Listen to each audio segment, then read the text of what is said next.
Komisi A DPR. Mana Komisi A-nya? Ini tadi malam tidur terlambat. Ini ketua komisi, sekretaris, ketemu saya malam hari. Sebenarnya sekarang Komisi 2 ini semua lagi kunjungan spesifik ke daerah. Jadi mereka datang sampaikan mau audiens ke Komisi 2.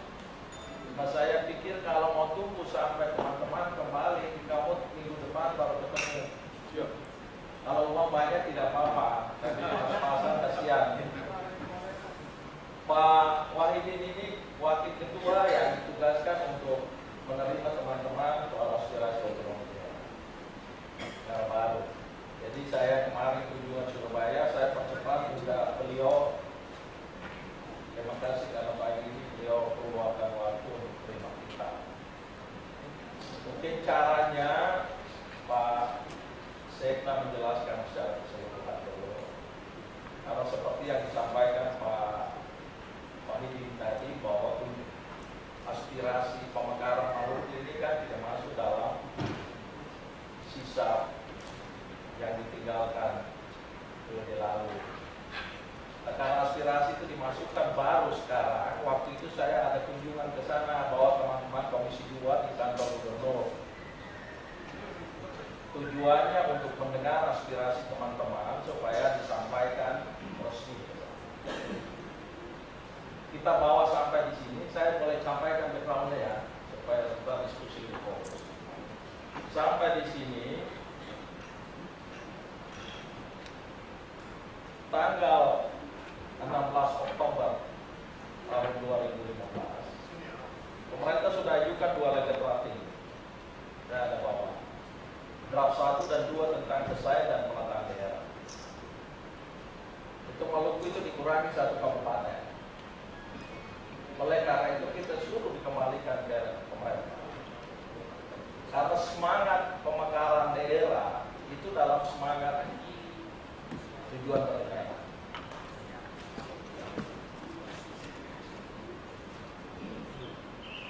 Jadi pemekaran daerah itu ditujukan untuk mewujudkan tujuan bernegara. Tujuan melindungi segenap bangsa, memajukan kesejahteraan umum, mencerdaskan kehidupan. Jadi supaya teman-teman nanti dari pemerintah juga pola pikir ini harus dirubah. Kalau pendekatannya pendekatan kontinental dengan jumlah penduduk, maka teman-teman di Maluku itu tidak mungkin dimekarkan. Tapi kalau pendekatannya pendekatan untuk kesejahteraan dalam mewujudkan cita-cita dan tujuan bernegara, maka itu wajib untuk dimekarkan. Itu nanti di DPRD juga harus dibangun pola pikirnya.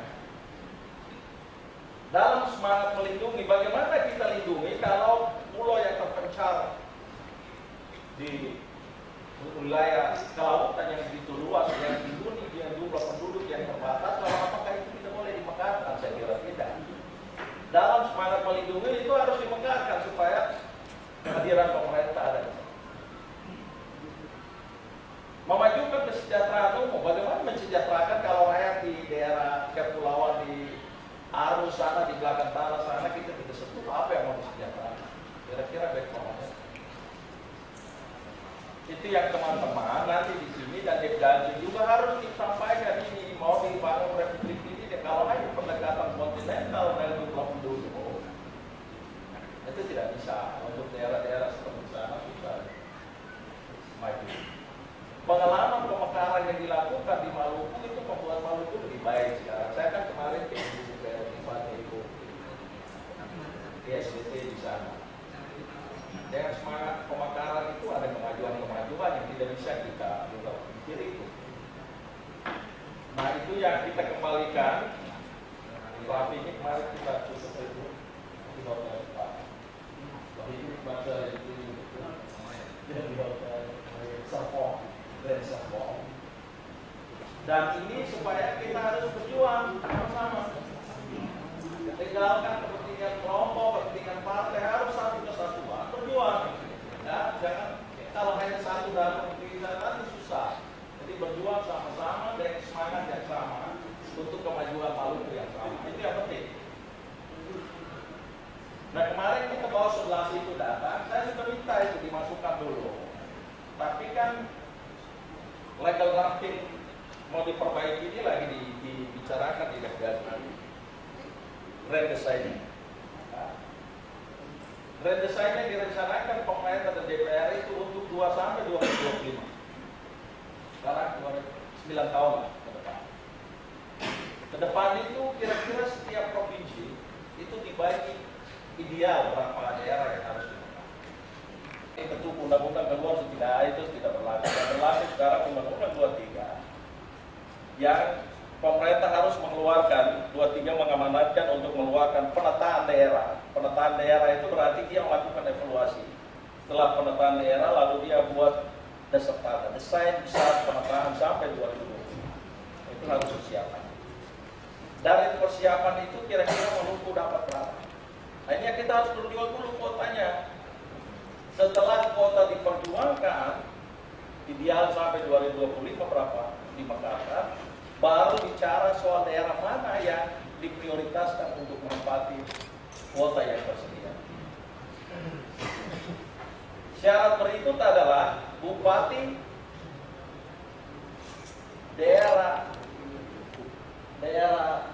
induk wajib mendukung daerah pemekaran selama 3 tahun persiapan.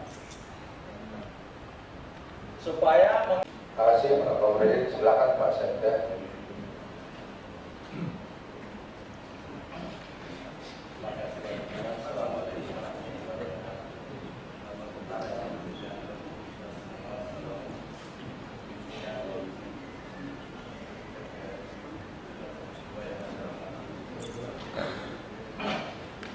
Yang kami banggakan Pak Komarudin dan Bupati dan telah bersedia menerima kami dan akan menjalankan perjuangan usulan daerah otonomi baru untuk bisa masuk dalam rencana peraturan pemerintah untuk besar-besar tata daerah dan insya Allah ke depan menuju sebagai salah satu wilayah dan berstatus ini secara mulai kategori itu adalah daerah otonomi baru. Nanti secara kita masing-masing konsorsium dan nanti dan kita DPD dan masing-masing program yang akan menyampaikan secara fokus dan fokus. Saya ada sebagai pengantar karena memang pertemuan dengan Ibu negara ini bukan yang pertama kali. Bahkan respon sangat cukup besar dan bahkan telah dari Kabupaten SBT dengan kabupaten yang lain. Oleh karena itu saya hanya memberikan secara pengantar sebagai penyegaran bahwa pada tanggal 1 Juni 2015 oleh pemerintah provinsi dan DPRD dalam rapat bulan telah menetapkan keputusan untuk 13 bulan daerah otonomi baru yang kemarin dalam pembicaraan dengan Dirjen Kota telah disampaikan bahwa alhamdulillah ke-13 yang diusulkan itu telah dimasukkan untuk kemudian akan ditangkap dalam peraturan desain peraturan daerah. Hanya perlu kami sampaikan bahwa pada kesempatan ini bahwa dalam paripurna itu ada 2 calon yang kami usulkan dan memenuhi syarat yaitu besar dan ada perbatasan. Sementara terkait pembangunan yang kedua juga telah kami usulkan kepada tempatnya yaitu Pulau Selatan, Pulau Wakatobi dan Jalan Utara Raya, termasuk di dalamnya Tarimbar Utara serta daerah Kepulauan Banten sebagai daerah tertentu. Perlu kami sampaikan pula bahwa apa yang disampaikan oleh Pak Komarudin bahwa daerah perbatasan sesuai dengan peraturan Presiden nomor 3 bahwa ada 4 kabupaten yang di wilayah Maluku Tenggara yang masuk dalam kawasan strategi perbatasan dan 1 kawasan ekonomi khusus yang kami usulkan untuk Pulau Banda. Kami telah tidak berpanjang lebar lagi karena untuk komisi 2 ini telah beberapa kali sehingga itulah sebagai pengantar kami. Wakil Ketua Komisi 2. Bapak Kapolri Natuna sebagai tokoh intelektual bukan saja Ambon tapi Papua juga, Ibu, kemudian Panono yang kami banggakan, Pak Sekda, kemudian Ketua Komisi A dan Bapak Bupati yang kami sampaikan. Penimba Utara ini seperti ayam kehilangan hidup, Pak. Itu kenapa? DPR dan bupatinya tidak pernah mendukung Penimba Utara.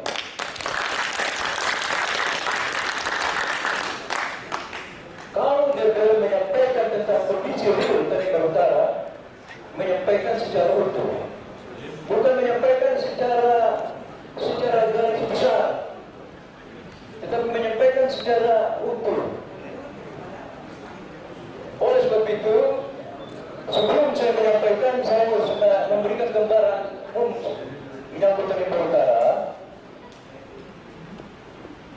Yang saya sampaikan adalah Penimba Utara,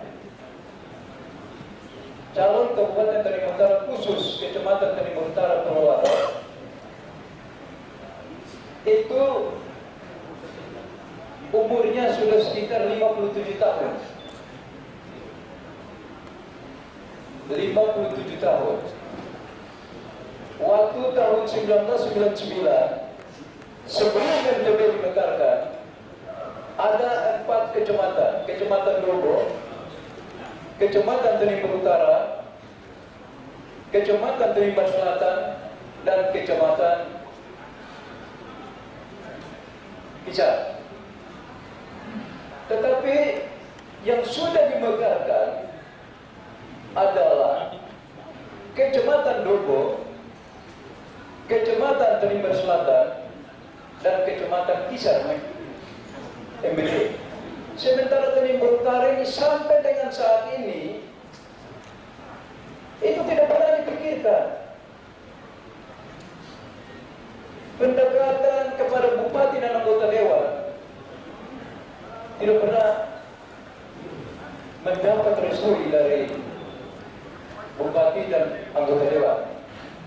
Tapi yang kami banggakan adalah mantan bupati periode pertama, yaitu almarhum Bapak Waras Mangun. Karena ketika beliau menjabat, beliau sudah mengeluarkan surat keputusan tentang tahapan-tahapan pemekaran, di dalamnya termasuk Kecamatan Penimba Utara. Kami bertanya, kenapa kecamatan-kecamatan yang sudah lama itu kok bisa dimekarkan, kok kami tidak pernah?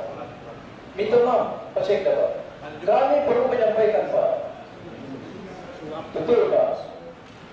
Oleh sebab itu, di tempat ini saya mau menyampaikan bahwa Penimba Utara mohon diperhatikan lagi, baik pemerintah pusat khususnya Komisi 2, pemerintah daerah Provinsi Papua, Provinsi Maluku, dan Kabupaten NTB. Karena calon Kabupaten Penimba Utara, kalau kita lihat di dalam Peraturan Presiden 33/2015, terdiri dari 6 kecamatan itu, semua 6 kecamatan itu adalah termasuk PKN atau PKSN, Pusat Kawasan Strategis Nasional. Bukan itu saja, seperti Bapak kita tadi menyampaikan bahwa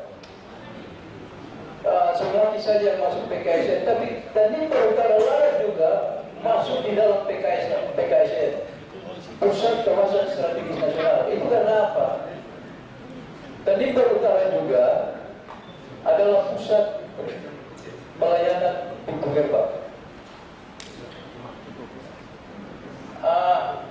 Saya kira persoalan-persoalan yang menyangkut sosial, ekonomi, dan segala macam itu, saya kira sama dengan pulau-pulau perbatasan saja. Terima kasih, Pak. Mungkin ada yang disampaikan oleh. Terima kasih. Saya tambahkan sedikit ya, 5 menit aja. Ya, terima kasih.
Maluku Barat Daya. Maluku Barat Daya sudah 7 tahun mengarah ke 8 tahun menjadi daerah otonom baru, sementara Tanjung Baru Utara terkatung-katung. Semua ini karena rakyatnya juga salah memilih bupatinya. Dan karena itu saya sebagai wakil rakyat sudah selalu memperkenalkan kepada negaranya. Ini sudah dari catatan bagi rakyatnya dalam menentukan pilihan-pilihan penting. Kalau mau konyol terus ya pilih lagi mereka untuk tetap berkuasa dan tetap seperti ini. Tidak ada kesadaran lain Pak pimpinan bagi mereka ini. Ayah dan ibu mereka yang mestinya melahirkan mereka itu tidak peduli dengan mereka, terlantarkan anak-anak ini. Akhirnya mereka lari ke provinsi, kita lindungi dan kita sama-sama datang induknya, yaitu pusat negara Republik ini. Ini induk, benar-benar induk sudah. Kalau tangan dari Jakarta juga tidak bisa pegang mereka, saya sangat khawatir di kemudian hari terjadi ancaman disintegrasi, dan kalau kekacauan di mana-mana terjadi dengan pemerintah daerahnya, itu karena tidak ada garis komando yang jelas dan diatur oleh regulasi. Ini sudah ada pada titik puncak, dan karena itu kita DPRD provinsi dan gubernur mengambil langkah menyelamatkan semua ini dengan menerbitkan keputusan yang sudah ada. Komisi 2 bukan baru pertama kita bertemu. Terima kasih banyak Pak. Mestinya supaya Bapak Ibu tahu sekalian bahwa Komisi 2 ini sudah 2 kali berkunjung khusus ke Maluku. 1 kali kunjungan spesifikasi dalam evaluasi daerah otonom dan melihat usulan-usulan daerah itu di Serang Timur. Hampir lengkap Komisi 2-nya. Seluruh fraksi hadir saat itu di Kota Bulan, ya, saat itu beberapa bulan lalu tahun 2015. Habis itu atas inisiasi dari Komisi 2 Pak Komar dan teman-teman, Ibu Fana waktu itu masih di Komisi 3 ya, berkunjung lagi ke Ambon beberapa waktu lalu. Bicara dengan agendanya khusus adalah bicara tentang pembentukan calon daerah otonom baru. Itu artinya bahwa Komisi 2 punya perhatian serius untuk memperjuangkan daerah ini. Kita berdoa untuk Komisi 2 tetap bersama-sama dengan ya Komite 1 dan Kementerian untuk mempertimbangkan semua ini. Kemarin kita di Kementerian Dalam Negeri, mereka juga sampaikan bahwa Komisi 2 mengembalikan usulan 65 dan 20 sekian, jadi ada 87 calon daerah otonom baru yang dikabulkan oleh Komisi 2 pada saat pembahasannya, karena menurut Komisi 2 tidak ada tanggung jawab penuh untuk menyelesaikan yang tersisa. Nah, ini pintu masuk bagi kita masyarakat Maluku yang hadir saat ini, meminta kepada Komisi 2 supaya manakala lagi mereka datang dengan daftarnya, agar Maluku minimal dari 13 ini ada yang masuk untuk prioritas tahun ini bersama-sama dengan 65 dan 23 yang akan diusulkan. Yang berikut, di Kementerian Dalam Negeri kemarin juga mereka sampaikan bahwa 13 calon daerah otonom baru ini sudah didaftarkan dan pasti dimasukkan di dalam desain besar penataan wilayah nasional. Nah, akan tetapi mereka minta kepada kita,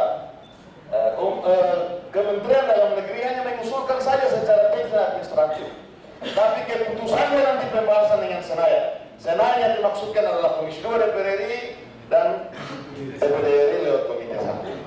Hari ini kita minta kepada DPR RI lewat Komisi 2 agar apabila pemerintah mengajukan itu, Bapak-Bapak Ibu tolong memperhatikannya dengan baik dan kiranya kita ada dalam satu garis perjuangan untuk menghasilkan daerah-daerah otonom baru. Tentunya kita juga tidak serakah untuk memaksakan kehendak untuk seluruhnya menjadi prioritas, tapi paling tidak dalam desain besar memasukkan 13 daerah supaya setiap tahun ada yang dimekarkan sesuai dengan kebutuhan negara.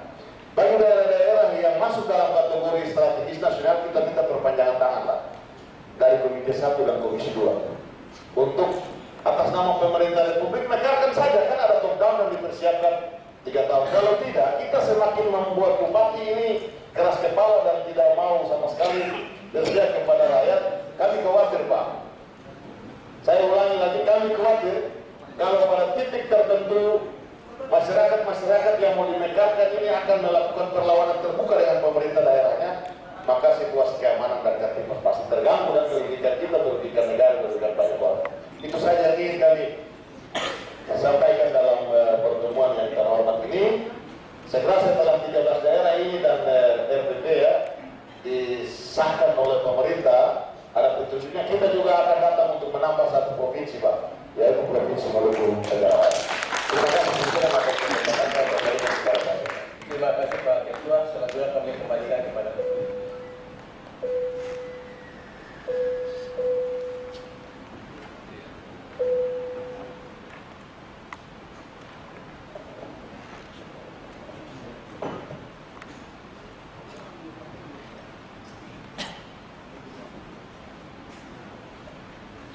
Tadi sudah bisik-bisik sama Pak Komarudin. Pertama-tama saya atas nama tim menyampaikan terima kasih kepada Kementerian Dalam Negeri teristimewa di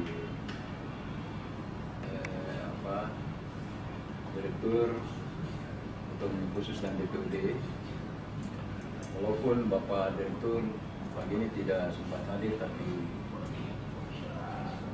Pak Demi dan Pak Firman sudah mewakili Bapak Direktur. Kami sudah bersyukur Pak, karena pada saat yang baik ini kami bisa menyampaikan seluruh aspirasi lembaran umum, bahkan seluruh persoalan-persoalan yang ada di calon Kabupaten Kalimantan Utara.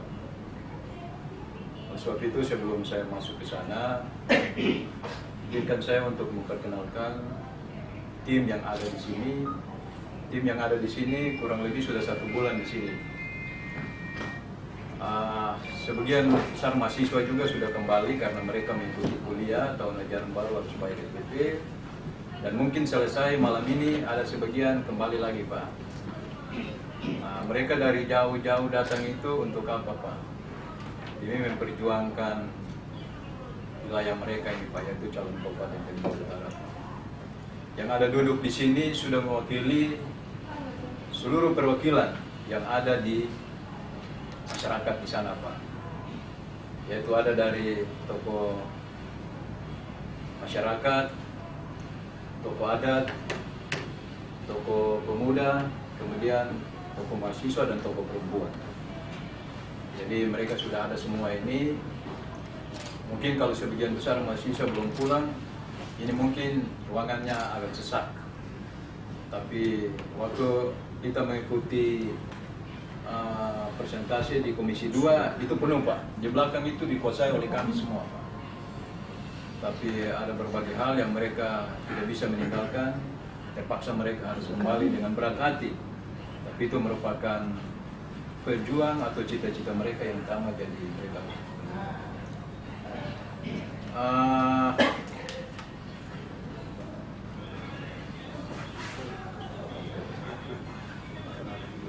jadi ini yang saya sampaikan kepada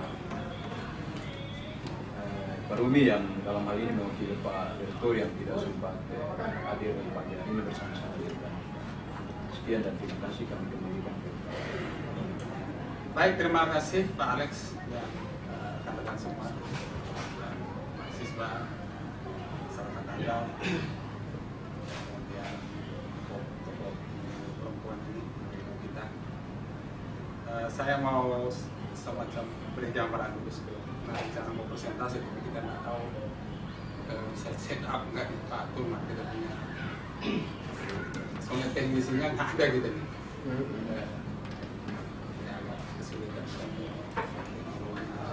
Saya gapet, itu biasa kerja di kampung berburu, kerja kampung harus ngurusin, sekedar laptop kerja bisa.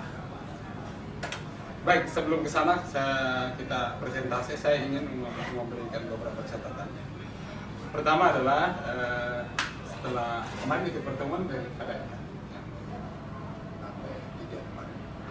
rombongan besar dari Maluku, ketua DPR, para bupati sini. Oh, kami tidak. Tidak. Kami karena kami sudah duluan ke sini, kami tidak dapat informasi. Apa-apa. Jadi ini murni dari tim pemekaran ya? Iya. Pemdanya nggak ada. Iya. Kemarin dengan Pemda pasti sendiri.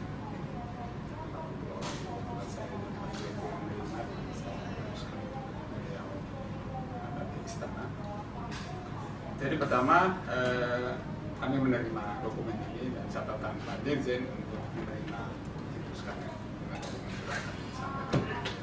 Dokumen ini sebetulnya baru ini kan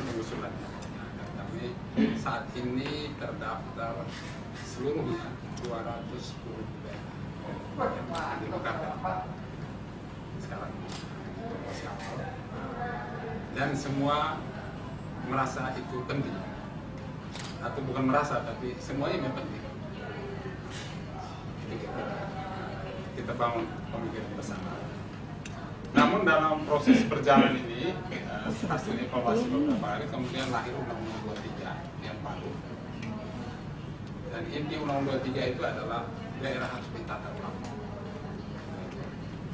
Nah, kami sebagai orang yang menjalankan undang-undang itu sama seperti Bapak Ibu. Posisi kita sama, cuma kita pada posisi mengatur regulasi itu berjalan.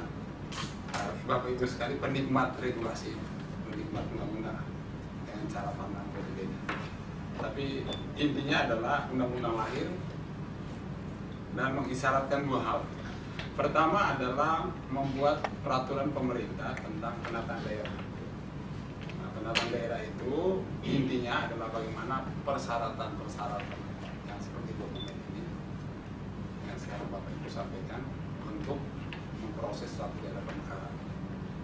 Nah, itu sudah sekarang lagi proses harmonisasi. Kita doakan akhir paling lambat lah akhir Maret sudah ditetapkan menjadi pedoman bagi semua daerah untuk memproses pemekaran. Dalam penataan daerah itu ada dua hal yang baru. Yang pertama adalah persyaratan untuk membuat suatu daerah pemekaran. Pertama adalah persyaratan dasar administrasi. Itu disiapkan oleh daerah. Apa yang disiapkan daerah itu? Persyaratan dasar administrasi itu menyangkut ya keputusan dewan dan lain sebagainya, batas wilayah, kecamatan, surat gubernur bersama, dan semua diusulkan lewat gubernur. Jadi yang dijalankan kemarin oleh 80 anggota termasuk dewan provinsi dan para bupati itu sudah sesuai dengan aturan yang akan keluar nanti.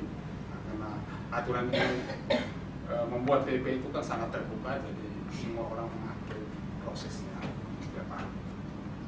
Kemarin sudah dilakukan oleh Pak Sekda sendiri yang pimpin, rombongan sekitar 80 orang itu dokumen. Dan kita sudah menerima sama materi itu. Jadi perubahan mendasar di sana adalah daerah hanya menyiapkan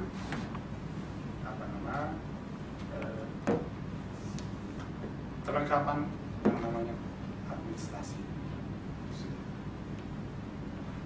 Sedangkan proses lebih lanjut setelah administrasi diterima, kita lihat, kita review, kita sampaikan daerah mana yang kurang. Proses berikut adalah melakukan analisis kapasitas daerah. Itu dilakukan oleh tim kajian independen. Jadi itu di luar jangkauan kita, kami sendiri, dia yang mengkaji. Nah, tapi mengkaji tim independen itu tidak semua kemudian ada 7 parameter. Kemudian sama seperti Jakarta, ukurannya salah sudah sekitar, dan itu menjadi pedoman untuk seluruh kita pemerintah dalam rangka pemekaran daerah dan penggabungan daerah atau konsolidasi daerah. Jadi tidak hanya mekar tapi juga gabung. Itu kira-kira dua hal yang perlu ketahui nanti ke depan tentang pemekaran daerah dan penggabungan daerah. Ada 2 PP yang akan keluar. Satu, desain besar penataan daerah atau desain tanda yang isinya estimasi. Dalam 10 tahun tuh Maluku tuh ada berapa yang akan mekar. Nah, dalam perkiraan kemarin yang dihitung yang berbagai timbang akan ada 2 provinsi lagi di sana. Hanya kabupatennya berapa, tapi itu belum diem juga, masih harus ada persetujuan dengan pemerintah, DPR dan DPD. Kalau langkah Bapak Ibu sekalian kemarin ke mana komisi yang sah-sah aja jalan ini. Nah, namanya perjuangan segala hal. Tapi ada koridor undang-undang juga, kita juga pemerintah juga DPR itu tidak bisa apa ketika dia hanya kota misalnya Maluku 10 tapi yang mekar 13 terus 3-nya ya tunggu 2025 ke atas dan itu ditata. Jadi pertarungannya bukan di kita sini, nanti di tingkat lokal ketika bupati bersama DPRD dan Gubernur menyusun yang namanya rencana penataan daerah provinsi. Dari ke depan Bapak Ibu gak kesini itu nggak ada masalah. Nanti di situ ketahuan. Dalam 10 tahun kita punya kuota 10 misalnya, contoh aja. Nah, 10 itu ditata tahun pertama berapa, sehingga tidak mengeluarkan banyak energi, dewan kemana itu ongkos. Dan ongkos di sana juga ada yang lurus, ada yang bengkok, ada yang dosa, ada yang mulia, ada yang dosa. Nah, itu kehidupan.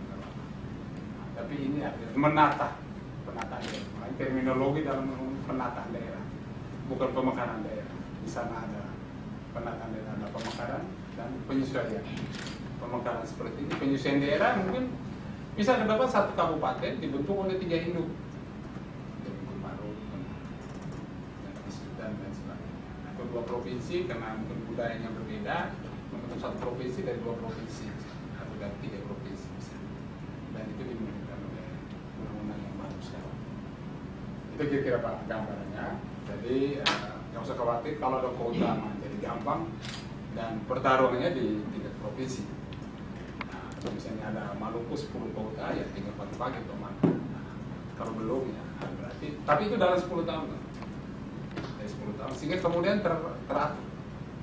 Jadi kalau mau bangun, ada istilahnya turun misalnya, pengasuhan.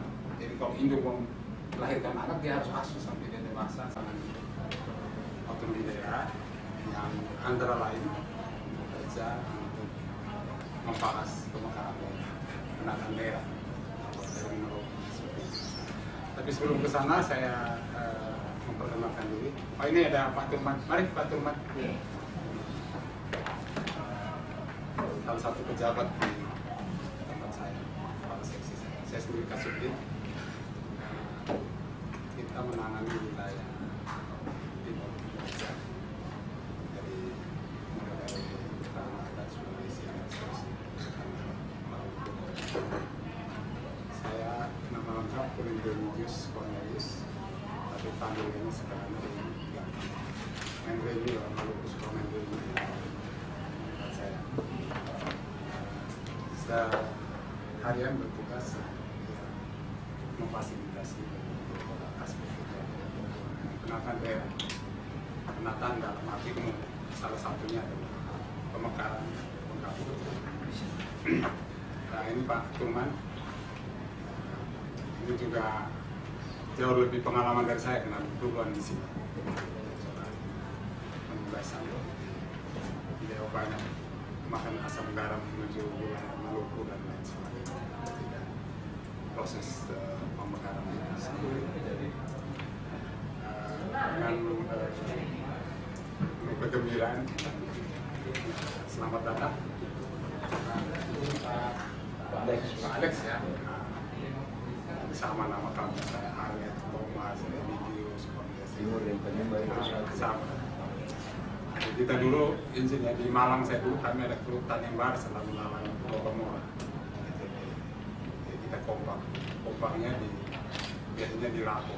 Kalau ada daging anjing itu izin yang bukan Kristen yang menikmati itu dan minum mabok dulu. Bapak Ibu sekalian, sebelum ke sana, beberapa hari lalu juga kita menerima hampir 80 orang dokumen.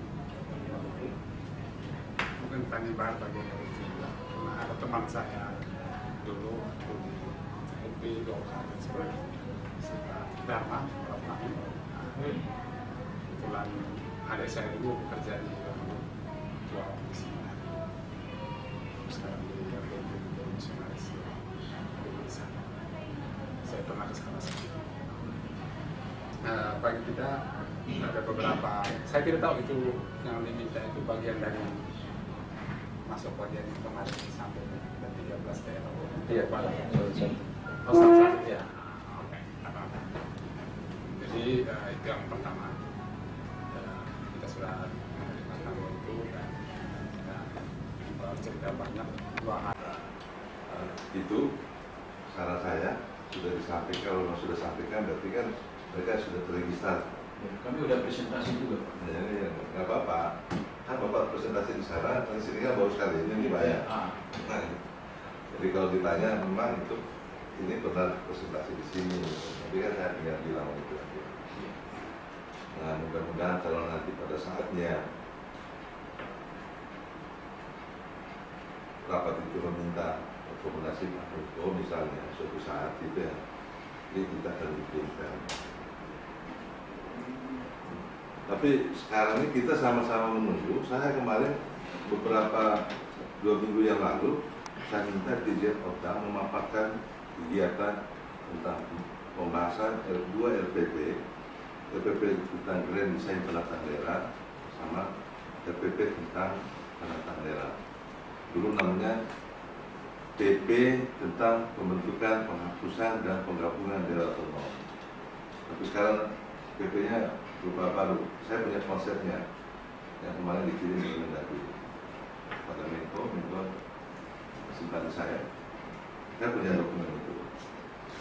Nah, Bapak harus intent juga mencari, memperjuangkan ini. Nggak perlu banyak-banyak lah. Ada surat kirim juga ke Presiden sebagai ketua Dewan Pertimbangan Ekonomi. Karena sekarang untuk daerah persiapan, pembentukan daerah persiapan itu 400 final dan 1000. Kemarin berapa ratus yang dikasih oleh Mendagri berapa di sana di Presiden, tapi tidak ada satu. Sekarang surat ini Presiden ini dia anggap oleh sebagian anggota DPR RI itu bahwa ini sudah kadaluarsa karena tahun prolegnasnya tahun 2014 itu sudah lewat.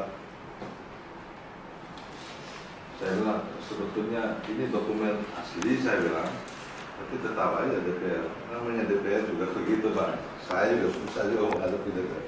Padahal di samping saya waktu itu, waktu rapat dengan pendapat itu, sebelah kiri saya itu ada Panglima TNI, ada Kapolri, Kepala BIN, Wakil Kepala BIN, sebelah kanan saya Dirjen Oda, Dirjen Papua. Ternyata mereka juga punya pendapat seperti itu. Saya juga tidak bisa ngotot dengan Komisi 2. Ternyata pendapat dari Komisi 2 yang baru terbentuk sekarang ini yang sedemikian kemarin